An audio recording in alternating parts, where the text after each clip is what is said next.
আমার বিয়ের ৪ মাস পর আমার স্বামী রোড অ্যাক্সিডেন্টে মারা গিয়েছিল।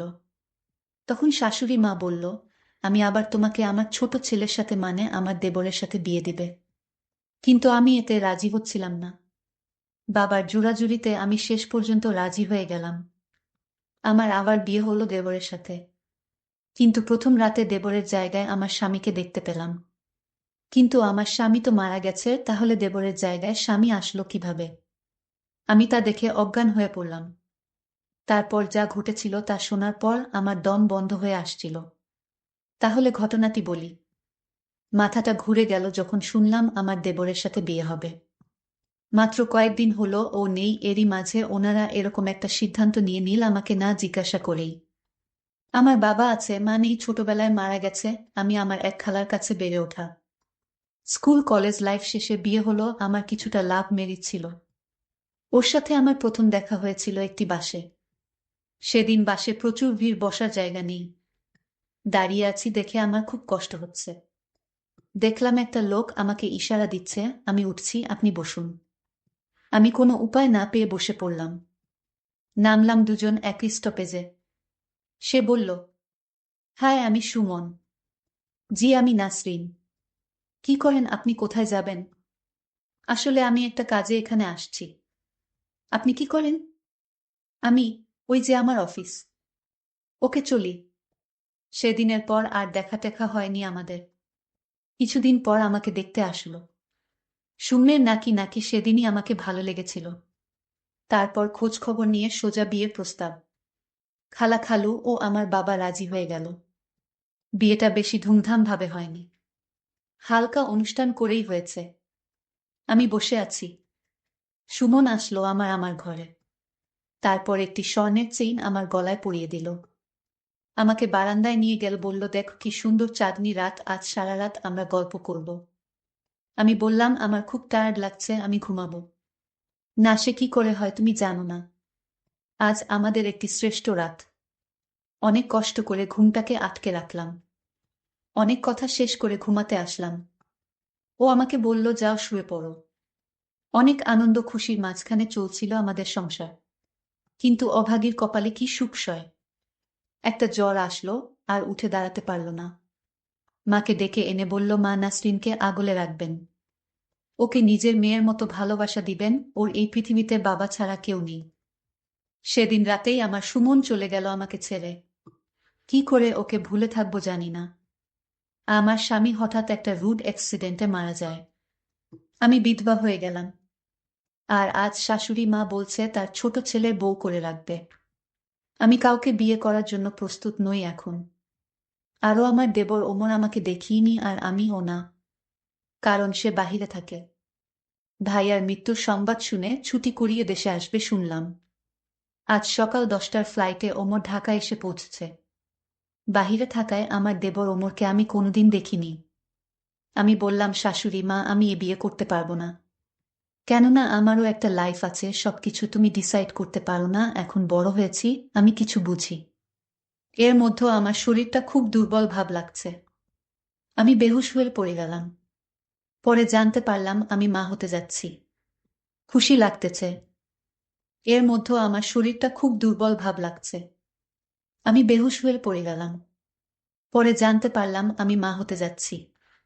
খুশি লাগতেছে। সুমন, তোমার স্মৃতি আসছে তোমার বাড়িতে। কিন্তু তোমার মা চাচ্ছেন তোমার ছোট ভাইয়ের সাথে আমার বিয়ে হোক। কারণ তুমি মারা গিয়েছ। আর তাই তোমার বাড়িতে আমাকে চিরদিনের জন্য রেখে দিতে চাই তোমার মা। কিন্তু আমি এ বিয়ে কিছুতেই করতে পারবো না। আমি আমার স্বামীর স্মৃতি ধরে আমি আমার সারাটা জীবন কাটিয়ে দিব। শাশুড়ি মা বলল, বাবাও বলল, এবার রাজি হয়ে যা। না মা, আমি কিছুতেই রাজি হব না। আমি আর অন্য কাউকে আমি চাই না আমার জীবনে। কিন্তু আমার বাবা আমার সাথে খুব জোরাজুরি করছিল, আমায় বলল, সুমনের ছোট ভাই অমর তো ভালো ছেলে, বিদেশ থেকে এসেছে। তার ভাইয়ের সন্তানের দিকে তাকিয়ে হলেই রাজি হয়ে যা মা। তোর জীবনটা নষ্ট হতে আমি দিব না। আমি আমার বাবার কথা কিছুতেই ফেলতে পারিনি। আমি আবারও বিয়ের পাড়াতে বসলাম। কপাল মন্দ হলে যা হয় আর কি। তো আবারও সেই বাসর, কিন্তু আজ আমার মনে কোনো শান্তি নেই। আমি বাসর ঘরে অপেক্ষা করছি। হঠাৎ ওমর আসলো ঘরে, কিন্তু ওমরকে দেখে আমি অজ্ঞান হয়ে পড়ি। এ আমি কি দেখছি? এত আমার স্বামী, যে কিছুদিন আগে রোড অ্যাক্সিডেন্টে মারা গিয়েছিল, সে আবার কিভাবে জীবিত হয়ে ঘরে ঢুকল? আমি তো দেখে অবাক। আমি চিৎকার দিলাম। আমি আবার অজ্ঞান হয়ে গেলাম। আমাকে দ্রুত হাসপাতালে নেওয়া হলো। আমার পাশে ওমর দাঁড়িয়েছিল। 2 দিন পর আমার জ্ঞান ফিরল। আমি আমার বাবার বাড়ি গেলাম কিছুদিনের জন্য। বাবাকে বললাম, বাবা, বাসর রাতে আমার স্বামীকে আমি দেখতে পেলাম আমার দেবরের বদলে। এটা কি করে সম্ভব বাবা? কিছুক্ষণ পর আমাদের বাড়িতে একটা গাড়ি আসলো এবং গাড়ি থেকে ওমর, আমার শ্বশুর শাশুড়ি, নামলো। আমি দেখে খুব ভয় পাচ্ছিলাম। আমার শাশুড়ি মা বলল, আরে বৌমা, তুমি এত ভয় পাচ্ছ কেন? আসলে ভুলটা আমারই হয়েছে। আমি যদি আগে বলতাম যে আমার 2টি যমজ সন্তান রয়েছে, আর তোমার স্বামী সুমন দেখতে যেমন ঠিক ওমর মানে তোমার দেবর দেখতে সেই, দুজনকে উদল বদল করলেও ধরতে পারবে না এটা সুমন নাকি ওমর। পরে আমি জানতে পারি তারা যমজ ভাই ছিল। তাই বাসর ঘরে আমি তাকে দেখে ভয় পেয়েছিলাম। আমার কিছুতেই বিশ্বাস হচ্ছে না আমার স্বামী সুমনকে ওমর বলে চালিয়ে দেওয়া যাবে। পরে আমি ওমরের সাথে আবার সুর বাড়ি ফিরলাম। তারপর দিন ওমরকে খুব রাগী রাগী দেখলাম। আমাকে প্রচণ্ড জোরে ধাক্কা মেরে ফেলে দেয় মাটিতে। প্রচণ্ড মাথায় ব্যথা পেলাম। আমাকে অনেকগুলো চড় দিল। আমি বুঝতে পারছি না সে আমাকে এভাবে অত্যাচার করলো কেন। আমি কি দোষ করেছি? আমি কোনো কিছু আন্দাজ করতে পারছিলাম না কেন ও এমন করছে। তাহলে বিয়েটা করলো কেন? আমি কিছুই বুঝলাম না ওমর আমাকে এত আঘাত করছে কেন। অনেক কান্না পেল যে আমার জীবনটাই মনে হয় অভিশপ্ত। কোনো সুখ আমার কপালে নেই। এদিকে মাথা খুব ব্যথা করছে। অনেক সময় পর আমার ঘুম আসল। সকালে ঘুম থেকে উঠে দেখি ওমর আমার পাশেই ঘুমিয়ে আছে। ঘুমন্ত অবস্থায় ওকে নিষ্পাপ মনে হচ্ছে। মনে হচ্ছে যেন এই আমার সেই সুমন। এক চেহারা, একরকম সবকিছু, কিন্তু মনটা বোধহয় এক না। আর হবেই বা কেন? একটা বিবাহিত মেয়েকে কি একটা অবিবাহিত ছেলে বিয়ে করতে চায়? ওর উপরে আমাকে চাপিয়ে দেওয়া হয়েছে। ও হয়তো আমাকে পছন্দই করে না। সকালে নাস্তা টেবিলে খুব ভালো ব্যবহার করলো, হয়তো মা আছে তাই। আমিও মাকে কষ্ট দিতে চাই না, কারণ সে কয়েকদিন আগে তার এক ছেলেকে হারিয়েছে। মা বলল, ওমর বাবা নাসরিনকে নিয়ে ঘুরে আয়। আজ নয় মা, কাল নিয়ে যাব। আমি রুমে আসলাম কিছুক্ষণ পর। ওমর আসল আমাকে বলল, এই মাকে কিছু বলেছিস? না, আমি কিছুই বলি নাই। হ্যাঁ, কিছুই বলবি না? আজ একটা কাজে যাচ্ছি, কাল তোকে ঘুরতে নিয়ে যাব। সেদিন রাতে ওকে দেখে আমার খুব ভয় ভয় করছিল, কিন্তু বাঁচা গেল, কিছুই বলল না। আমি ঘুমিয়ে পড়লাম।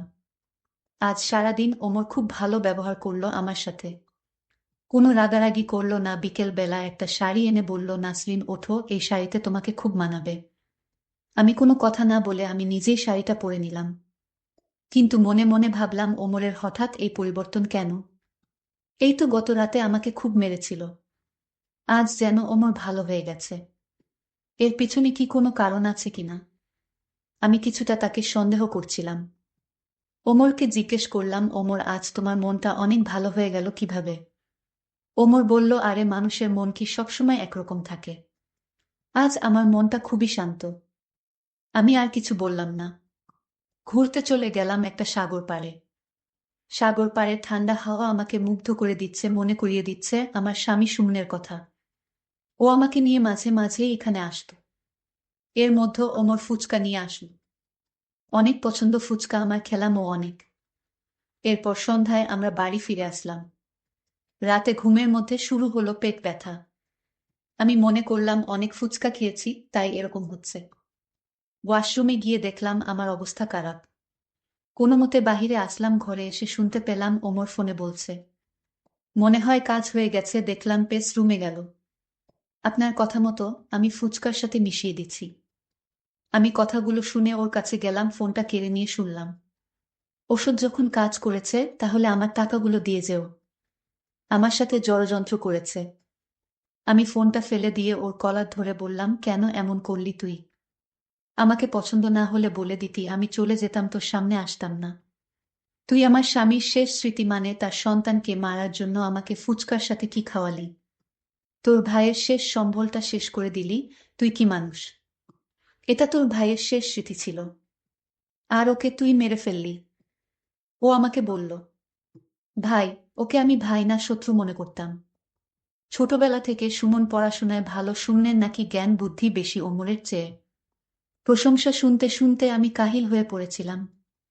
ও এই দেশেই বাবা মার কাছে রইল, আর আমাকে বিদেশে পাঠিয়ে দিল কষ্ট করে টাকা উপার্জন করার জন্য। যাও, ওর মৃত্যুর সংবাদ পেয়ে খুশি হয়ে ছুটে আসলাম তার বউকে আমার বিয়ে করতে হবে, তাও আবার তারই সন্তানকে লালন পালন করতে হবে। আমি তার বউকে মেনে নিতে পারি, কিন্তু তার সন্তানকে নয়। আর তাই আমি ভাইয়ের সন্তানকে মেরে ফেলেছি, বুঝলে? আমি ওর কথা শুনে ধীরে ধীরে মাথা ঘুরে পড়ে যেতে লাগলাম। আমি বেহুশ হয়ে পড়ে রইলাম। শাশুড়ি আম্মা দৌড়ে এসে আমাকে হাসপাতাল নিয়ে গেল। আমার বাবাকে ফোন করে আনলো। আমার বাবাকে আমার শাশুড়ি মা অপমান করতে শুরু করলো। বলল যে আপনার মেয়ের মাথায় কোনো সমস্যা আছে, নইলে কিছুদিন পর পর এরকম বেহুশ হয়ে যায় কেন? আপনার মেয়েকে ভালো ডাক্তার দেখান। আমার এক ছেলেকে হারিয়েছি, আমি আর আমার শেষ সম্বল ওমরকে হারাতে পারবো না। আপনি দয়া করে আপনার মেয়েকে আপনার বাড়িতে নিয়ে যান। আমার জ্ঞান ফিরার সাথে সাথে আমার বাবা আমাকে সব কথা বলল।